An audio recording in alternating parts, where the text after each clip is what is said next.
ابھی جس آیت کی تلاوت کی گئی ہے اس کا اردو ترجمہ یہ ہے.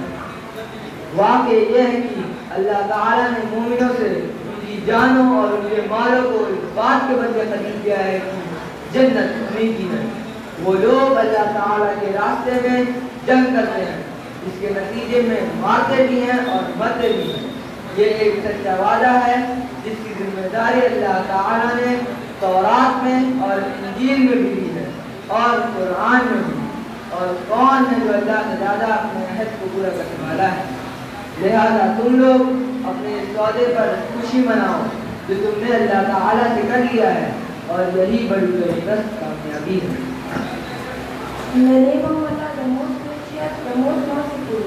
Surely, Allah has brought their light and their wealth from the believers against the promise that paradise shall be for them. They fight in the way of Allah and kill